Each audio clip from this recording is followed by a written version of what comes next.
Madhampatti Rangaraj sir cook with Comali ஷோவில் அவரோட childhood favourite ஸ்நாக்கான இந்த கோதுமை கச்சாயம்கான ரெசிபி ஷேர் பண்ணியிருந்தார்.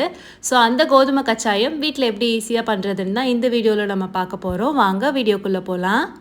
கச்சாயம் பண்ணுறதுக்கு மிக்சிங் பவுலில் 3/4 கப் கோதுமை மாவு எடுத்திருக்கேன். 3/4 கப் கோதுமை மாவுக்கு 1/4 கப் ரவை சரியாக இருக்கும். இது வறுக்காத ரவை தான். இதோடவே 1/2 கப் துருவின தேங்காய், 1/2 ஸ்பூன் ஏலக்காய் தூள், ஒரு சிட்டிகை உப்பு சேர்த்து எல்லாத்தையும் ஒரு டைம் நல்லா மிக்ஸ் பண்ணிவிட்டு இதை ஒரு ஓரமாக வச்சுக்கலாம். அடுத்து இதோட சேர்க்குறதுக்காக வெள்ளை பாகு ரெடி பண்ணணும்.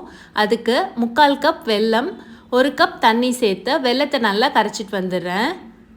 வெல்லம் நல்லா கரைஞ்சி லேசாக ஒரு கொதி வந்ததும் அடுப்பு ஆஃப் பண்ணிவிடுங்க. இப்போ எடுத்து வச்சுருக்க மாவோட கரைச்சி வச்சுருக்க வெல்லம் சேர்த்து கொஞ்சம் கொஞ்சமாக ஊற்றி மிக்ஸ் பண்ணிக்கலாம். ஒரே டைம் மொத்தமாக வெள்ளை தண்ணி சேர்த்துறாதீங்க, தண்ணி ஜாஸ்தி ஆகிறதுக்கு சான்ஸ் இருக்குது. ஸோ கொஞ்சம் கொஞ்சமாக சேர்த்து மிக்ஸ் பண்ணி நல்லா திக்கான மாவாக ரெடி பண்ணி வச்சுக்கோங்க. இந்த அளவுக்கு மாவு நல்லா திக்காக இருக்கணும்.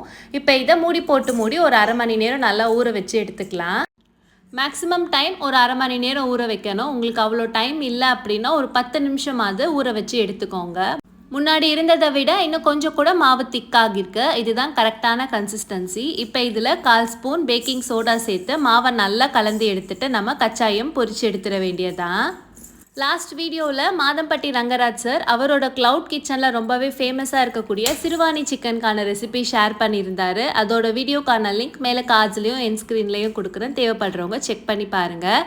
இப்போ எண்ணெய் நல்லா சூடானதும் ரெடி பண்ண மாவுலேருந்து கொஞ்சம் கொஞ்சமாக எடுத்து எண்ணெயில் சேர்த்துக்கலாம். பொரிக்கும் போது அடுப்பை மீடியம் டு ஹை ஃப்ளேமில் வச்சுக்கோங்க. ரொம்ப லோ ஃப்ளேமில் வச்சிங்கன்னா எண்ணெய் நிறைய குடிக்கும். அதனால் மீடியம் டு ஹை ஃப்ளேம்லேயே வச்சுக்கோங்க. நம்ம சேர்த்த மாவு லேசாக வெந்து மேலே எழும்பி வந்திருக்கு. எண்ணெயோட சலசலப்பும் கொஞ்சம் குறைஞ்சிருக்கு. இந்த ஸ்டேஜ் வந்ததும் திருப்பி போட்டுக்கோங்க. திருப்பி போட்டுட்டு கரெக்டாக ஒரு 1 நிமிஷம் மட்டும் வேக வச்சு எடுத்துக்கோங்க. 2 சைடும் நல்லா ஒரு கோல்டன் ப்ரௌன் கலர் வந்துருச்சு. இப்போ இதை வெளியில் எடுத்துடலாம். அவ்வளோதான், நம்மளோட சூப்பரான கச்சாயம் சுட சுட ரெடி ஆயிடுச்சு. இந்த சூப்பரான கச்சாயம் ரெசிபியை வீட்டில் எல்லாருமே ட்ரை பண்ணி பார்த்துட்டு உங்களோட கமெண்ட்ஸை மறக்காமல் என்னோட ஷேர் பண்ணிக்கோங்க. இன்னொரு இன்ட்ரெஸ்டிங்கான வீடியோவில் பார்க்கலாம். பாய்.